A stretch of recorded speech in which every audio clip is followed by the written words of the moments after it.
You sit down to start. You know exactly what needs to be done. And yet, you don't move. Not because you can't, but because something in you quietly resists it. So you scroll. You delay. You tell yourself you'll start in a minute. But that minute keeps moving. The strange part is, this doesn't feel like laziness. It feels heavier than that. Like there's something underneath it. Something you're not seeing yet. You call it procrastination. Maybe even laziness. It doesn't behave like laziness. Because when something feels easy or safe, you can focus for hours. You're not incapable of effort. You're selective with it. And that selectivity has a pattern. There are certain tasks, sending a message, starting a project, making a decision, that create a quiet resistance in your body. Not loud, not dramatic, just enough to make you hesitate. So you open something else, something lighter, something that doesn't ask anything from you. And slowly, your day fills with avoidance. Not because you don't care, but because you care in a way that feels uncomfortable. Over time, this starts to shape your identity. I'm lazy. I lack discipline. I just can't focus. But these labels don't fully explain it. Because deep down, you know, this isn't random. It's specific. Which raises a different question. What exactly are you avoiding?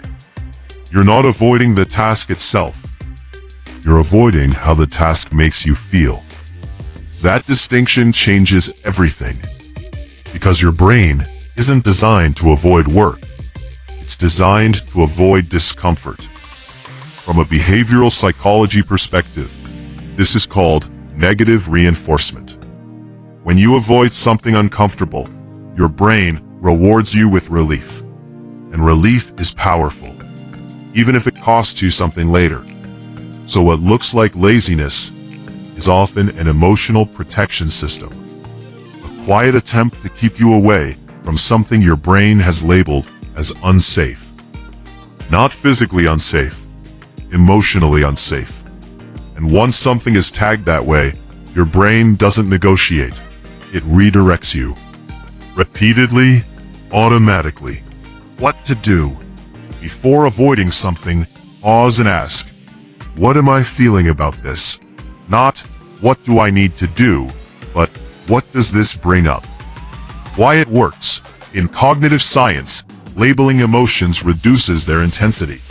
It shifts activity from the limbic system to the prefrontal cortex, the part responsible for control and reasoning. Example, instead of I don't want to start this project, you realize I'm afraid it won't be good enough. Now the problem is clearer. Make the task smaller, not physically, but emotionally. Lower the stakes. Why it works. Your brain reacts less to low-threat situations. When something feels less significant, the avoidance response weakens.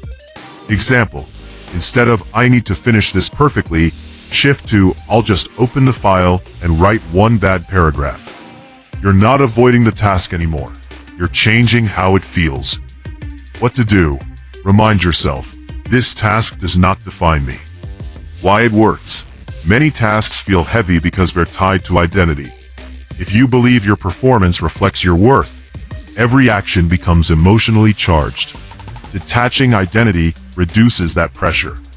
Example, sending a message doesn't mean I'm confident or I'm awkward. It just means you sent a message. Nothing more. All of this comes back to one idea. You're not avoiding work. You're avoiding a feeling. Once you see that, visual, mirror reflection slightly blurred. All of this comes back to one idea. You're not avoiding work. You're avoiding a feeling. Everything becomes more precise.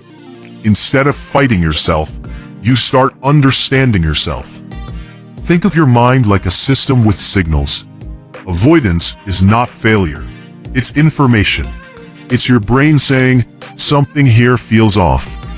And when you listen to that signal, not react to it, you gain control.